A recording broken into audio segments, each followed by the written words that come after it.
Hello, choir. Hope you're doing well today. I just wanted to include this Ed puzzle for our assignment today so we can all be on the same page about what a good recording space is when we are trying to record in Soundtrap. So first thing I've done is I've shown you two different examples of me recording.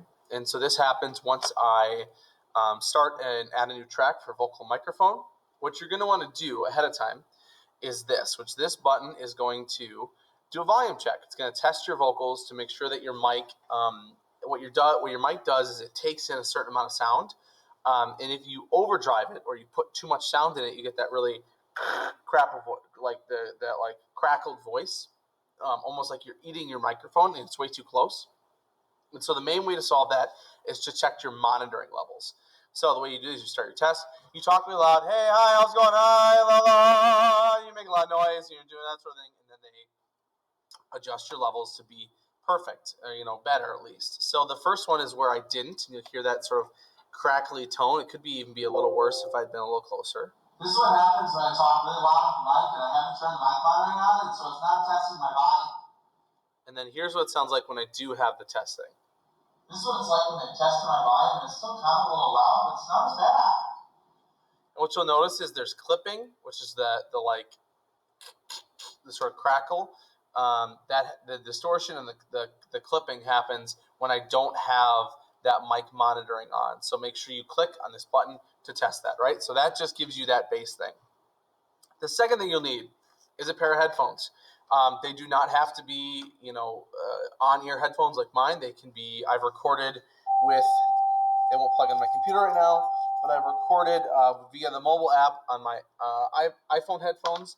So those are also an option. You just want something that you can use so you can listen to your project. And so when you're recording, you'll obviously put your headphones on. And there's a few things, like the little alfalfa here. There's a few things you're going to want to do. So the first thing, 1 second here, move this down a little bit.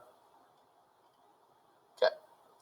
So the first thing that you're going to want, and this is personal preference, this is what I think is going to be the right thing, is for you to make sure that your track is on.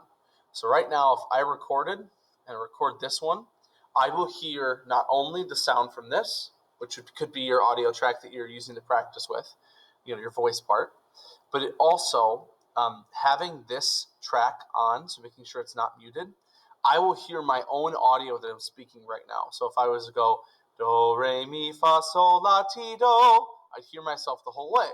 So if I was making a mistake, I could hear it better with everything that's going on. Because so often when you have all these different musical tracks playing in your ears, you don't know what you're singing yourself. And so you think it sounds good, and then it's like, wait, that wasn't what I meant to do. So make sure that's on. That's a personal preference, but just for choir, I would like it to be on. The second thing is you're not going to want to be sitting down. Right now, my ribs are a little, concave and in. My breath isn't as great. I'm not standing. So you're going to want to find a place where you can elevate your Chromebook. This could be a dresser. This could be a kitchen countertop, whatever you need to be able to elevate it. Again, you are not going to be doing video, so the picture doesn't need to be perfect, right? This is just because I have to do it to show you. And so what I will use is I will use my trusty music stand. Not everyone owns a music stand. That's okay. If you need to put your music on a Chromebook and then put it on a desk, that is totally makes sense. And that's what I would do if I had a desk. If I could drag my computer back there, I'd do it over there so I can show you. But for the moment, I'm going to have my music stand. I'm going to have it up high enough where I bumped into something. 1 second here. I'm going to want to have it high enough where I can sing towards the microphone and still see my music. And I'm going to want to sing right at the microphone. So the microphone is right here, right? And so I don't want to sing this way. If the piano's here, I don't want to sing jingle bells, jingle bells. I want to sing this way, right? I stay up nice and tall. And whatever way I record take one is the same direction to record take two. So if I'm singing this way, and I'm recording your vocal parts, I want to sing this way the entire time so that I get the same exact effect, right? Otherwise, if I sing one this way and one turn the other way, the sound from the second one isn't going to be as good. So just making sure that we're finding that same place so we can replicate the same idea, because we want to ideally have everyone recording the same way in the same distance. You'll also notice that I wasn't right up next to the mic. I have a louder voice. Even if you have a softer voice, record at the same distance so that it's not an issue. So if I know I'm going to stand up, stand 3 feet away, or wherever, 4 feet away, I'm going to sing from here. I'm going to sing from here every single time. If I think that's too loud, I'll turn it down, right? Or I'll change where I'm at. Chair on here, keep knocking over. A few other things you can do.